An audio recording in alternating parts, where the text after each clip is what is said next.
Biography DS गुरुजी के इस episode में आज हम आपको परिचय कराएंगे ऐसी शख्सियत से जिसका जन्म सन 1927 में अखंड भारत के कराची में हुआ। सन 1942 में वो राष्ट्रीय स्वयंसेवक संघ से जुड़ते हैं और सन 1947 में भारत को आजादी मिलती है तो अपनी जन्मभूमि को छोड़कर वो दिल्ली चले जाते हैं। बहुत कम लोग ये जानते होंगे कि 1947 से 1951 तक वो राजस्थान के अलवर, भरतपुर, कोटा, बूंदी और झालावाड़ में संघ का प्रचार करते हैं। इसके बाद सन 1958 में दिल्ली राष्ट्रीय स्वयंसेवक संघ के प्रांतीय सचिव नियुक्त किए जाते हैं। नाम है लाल कृष्ण आडवाणी। अप्रैल 2002 के दूसरे सप्ताह में गोवा बीजेपी के राष्ट्रीय कार्यकारिणी की बैठक हो रही थी। मीडिया और राजनीतिक हलकों में इस बात की चर्चा थी कि गुजरात के सीएम नरेंद्र मोदी के भविष्य का फैसला क्या होगा। दिल्ली से उड़े उस विशेष विमान में प्रधानमंत्री अटल बिहारी वाजपेयी के साथ गृह मंत्री लाल कृष्ण आडवाणी बैठे हुए थे। जहाज में विदेश मंत्री जसवंत सिंह और सूचना तकनीकी मंत्री अरुण शौरी भी थे। खबरों की माने तो बीजेपी के एक वरिष्ठ नेता ने बताया कि इस 2 घंटे की यात्रा में शुरुआत में बातचीत गुजरात पर हुई। अटल जी गंभीर मुद्रा में बैठे हुए थे, तभी चुप्पी तोड़ते हैं जसवंत सिंह और बोलते हैं, अटल जी आप क्या सोचते हैं। अटल जी ने कहा कम से कम इस्तीफा ऑफर करते तो अच्छा होता। तब आडवाणी ने कहा कि अगर नरेंद्र भाई के इस्तीफा देने से गुजरात के हालात सुधरते हैं तो मैं इस्तीफा देने के लिए कहूंगा, लेकिन मुझे नहीं लगता इससे हालात सुधरेंगे और मुझे इस बात पर भी यकीन नहीं है कि राष्ट्रीय कार्यकारिणी भी उनके इस्तीफे को मंजूर कर लेगी। सभी जानते हैं कि वाजपेयी की इच्छा के बावजूद आडवाणी की वजह से नरेंद्र मोदी का मुख्यमंत्री पद उस दिन बच गया। खुद लाल कृष्ण आडवाणी ने अपनी किताब माई कंट्री माई लाइफ में लिखा है कि जिन 2 बड़े मुद्दे पर वाजपेयी और मुझ में एक राय नहीं थी, उसमें पहला अयोध्या का मुद्दा था जिसमें आखिर में वाजपेयी ने पार्टी की राय को माना और दूसरा मामला था गुजरात दंगों पर नरेंद्र मोदी के इस्तीफे की मांग का। आडवाणी ने लिखा कि गोधरा में बड़ी तादाद में कार सेवकों के मारे जाने के बाद गुजरात में सांप्रदायिक दंगे हो गए थे। इसके बाद विपक्षी पार्टियों ने मोदी के इस्तीफे के लिए दबाव बढ़ा दिया था। एनडीए में भी कुछ पार्टियां और बीजेपी के भी कुछ लोग मान रहे थे कि नरेंद्र मोदी को इस्तीफा देने के लिए कहा जाना चाहिए, लेकिन मेरी यानी कि आडवाणी जी की राय इससे बिल्कुल उलट थी।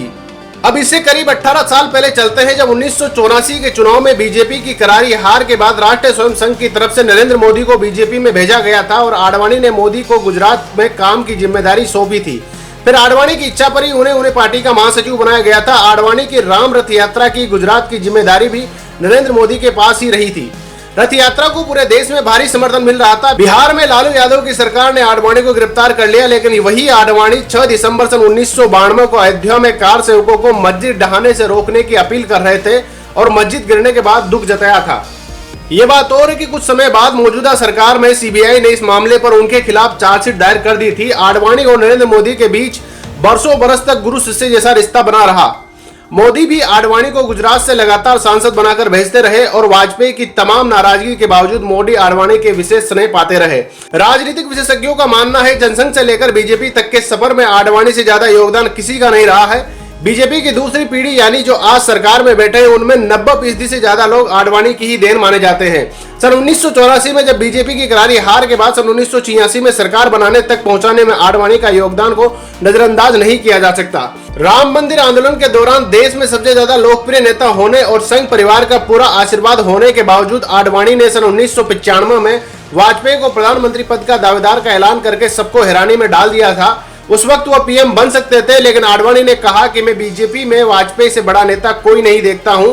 50 साल तक वे वाजपेयी के साथ नंबर 2 बने रहे। 50 साल से ज्यादा के राजनीतिक जीवन के बावजूद आडवाणी पर कोई दाग नहीं रहा। सन 1996 के चुनावों से पहले कांग्रेस के नरसिंह राव ने विपक्ष के बड़े नेताओं को हवाला कांड में फंसाने की कोशिश की। तब आडवाणी ने सबसे पहले इस्तीफा देकर कहा कि वह इस मामले में बेदाग हैं और सन 1996 के चुनाव के बाद वे मामले में बरी हो गए। ऐसी हिम्मत दिखाना सबके बस की बात नहीं है।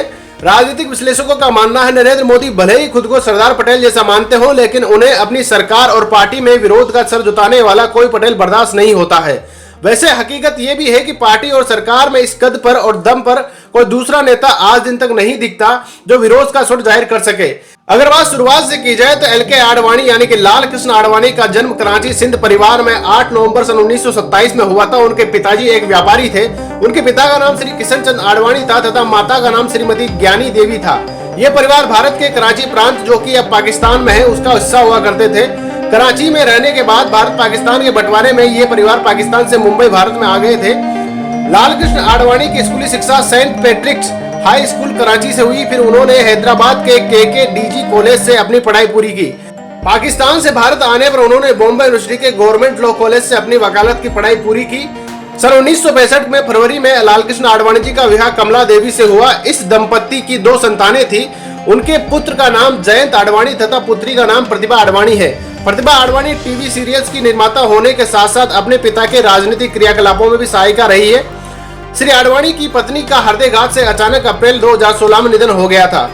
लालकृष्ण आडवाणी ने अपने राजनीतिक सफर की शुरुआत सन 1942 में राष्ट्रीय स्वयंसेवक संघ यानी कि आरएसएस के स्वयंसेवी के रूप में की थी। आरएसएस एक हिंदू सांस्कृतिक संगठन है। लालकृष्ण आडवाणी सबसे पहले कराची, पाकिस्तान में ही आरएसएस के प्रचारक हुए और आरएसएस को अपनी सेवाएं देते हुए उन्होंने आरएसएस की कई शाखाएं स्थापित की। फिर भारत पाकिस्तान के बंटवारे के बाद भारत आने पर उन्हें राजस्थान के मत्स्य अलवर भेजा गया। 1952 तक उन्होंने अलवर में काम करने के बाद राजस्थान के भरतपुर, कोटा, बूंदी और झालावाड़ जिले में काम किया। सन 1951 में श्यामा प्रसाद मुखर्जी ने आरएसएस के साथ मिलकर भारतीय जनसंघ की स्थापना की तो आरएसएस के सदस्य होने के नाते एलके आडवाणी जी भी जनसंघ से जुड़ गए। उन्हें राजस्थान में जनसंघ के श्री एसएस भंडारी के सचिव के पद पर नियुक्त किया गया था। एलके आडवाणी बहुत ही कुशल और राजनीतिक थे। उनके कुशल नेतृत्व के दम पर जल्द ही उन्होंने जनसंघ में जनरल सेक्रेटरी का पद भी मिल गया था। फिर राजनीति में अपना कदम आगे बढ़ाते हुए सन 1957 में उन्होंने दिल्ली की ओर रुख किया। वहां उन्हें दिल्ली के जनसंघ के अध्यक्ष के रूप में नियुक्त किया गया। उन्होंने सन 1967 में दिल्ली के महानगरीय परिषद के चुनाव लड़े और काउंसिलिंग के नेता बने। राजनीतिक गुणों के साथ साथ एलके आडवाणी में और भी कई प्रतिभाएं थी। सन 1966 में आरएसएस की सप्ताह पत्रिका में उन्होंने संपादक का भी कार्य किया। कुछ समय पश्चात अटल बिहारी वाजपेयी को भारतीय जनता पार्टी के सबसे पहले अध्यक्ष के तौर पर चुना गया। अटल जी की अध्यक्षता में पार्टी में हिंदुत्व की भावना अत्यधिक रूप से प्रज्वलित हुई, लेकिन सन 1984 में बीजेपी सरकार को सत्ता गंवानी पड़ी। सन 1984 के चुनाव के कुछ समय पश्चात इंदिरा गांधी की अचानक हत्या के बाद सभी वोट कांग्रेस को मिले और बीजेपी को सिर्फ 2 लोकसभा सीटों से ही संतोष करना पड़ा। इसके बाद अटल जी को अध्यक्ष पद से हटा करके एलके आडवाणी को नया अध्यक्ष घोषित कर दिया गया। आडवाणी के नेतृत्व में भाजपा ने राम जन्मभूमि का मुद्दा उठाया और आज भी भाजपा का राजनीतिक मुद्दा राम मंदिर निर्माण ही है। सन 1980 में विश्व हिंदू परिषद यानी कि वीएचपी ने राम मंदिर निर्माण की मुहिम शुरू की। बीजेपी नेताओं तथा कई हिंदुओं का मानना यह था कि अयोध्या में श्री राम की जन्मभूमि है। यहाँ स्थित बाबरी मस्जिद के पहले राम मंदिर ही था, परंतु मुगल शासक बाबर ने उस मंदिर को तुड़वा करके राम मंदिर की जगह मस्जिद का निर्माण करवाया है और इसी के विरोध में सभी हिंदू तथा बीजेपी नेता मस्जिद की जगह राम मंदिर बनवाना चाहते हैं। इसी मुद्दे को भाजपा ने चुनावी एजेंडे में भुना और इसका फायदा उठाया। सन 1989 के चुनाव के दौरान कांग्रेस को बहुमत मिलने पर भी उसने केंद्र में सरकार बनाने से इनकार कर दिया था। इसीलिए वीपी सिंह की सरकार को बीजेपी ने अपना 86 सीटों का समर्थन देकर नेशनल फ्रंट सरकार बनाने में मदद की। आडवाणी दिग्गज तथा दूरदर्शी नेता थे, फिर भी राजनीति में रहते हुए उन पर कई आरोप लगे। उन पर हवाला ब्रोकर से रिश्वत लेने का आरोप लगाया गया, लेकिन सुप्रीम कोर्ट ने सबूतों के अभाव में इन्हें बाइज्जत बरी कर दिया गया। 2004 के चुनाव के बाद बीजेपी की सत्ता काफी सतर्क नजर आ रही थी। इस पर एलके आडवाणी ने दावा किया कि कांग्रेस की पार्टी चुनाव में 100 से अधिक सीटें नहीं ला पाएगी, लेकिन हुआ कुछ और ही। भाजपा की हार हुई और उसे लोकसभा में विपक्ष में बैठना पड़ा। केंद्र में कांग्रेस की सरकार आई और डॉक्टर मनमोहन सिंह भारत के प्रधानमंत्री के रूप में शपथ लेते हैं। लालकृष्ण आडवाणी जी की आलोचनाओं का दौर यहीं खत्म नहीं होता है। एक बार वो जून 2005 में कराची के दौरे पर गए, जो कि उनका जन्म स्थान है। वहां उन्होंने मोहम्मद अली जिन्ना को एक धर्मनिरपेक्ष नेता बताया। यह बात आरएसएस के हिंदू नेताओं को गले नहीं उतरी।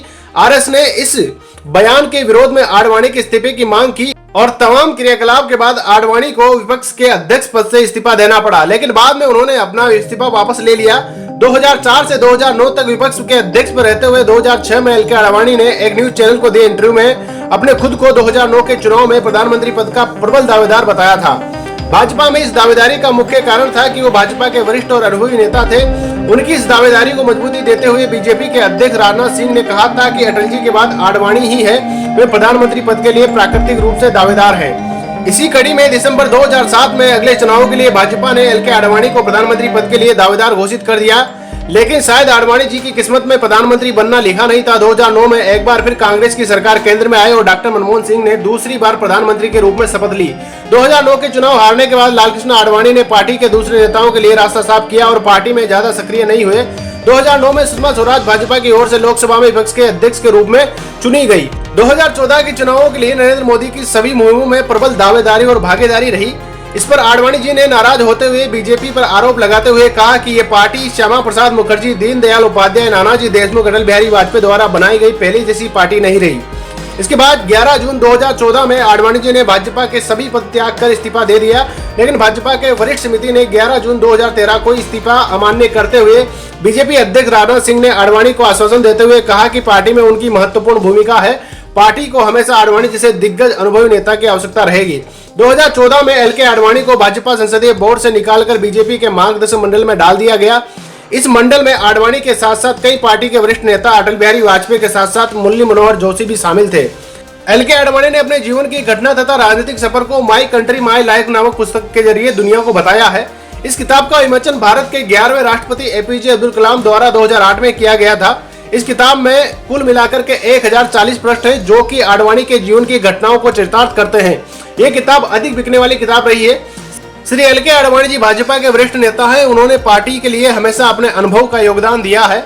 उनका भाजपा के प्रति किया गया समर्पण ही आज भाजपा को इस मुकाम तक लाया है। आडवाणी जी एक कुशल नेता है। उन्हें 2015 में पद्म विभूषण पुरस्कार से सम्मानित किया गया। जब तक वो भाजपा के साथ है, भाजपा उनके अनुभव का लाभ लेती रहेगी। अपनी दीर्घ आयु और स्वास्थ्य कारणों की वजह से लालकृष्ण आडवाणी अब अपनी लंबी राजनीतिक यात्रा को लगभग विराम दे चुके हैं। लेकिन भारत के लोकतंत्र में जब भी विपक्ष की बात की जाएगी तो अटल बिहारी वाजपेयी और लालकृष्ण आडवाणी का नाम सबसे पहले आएगा।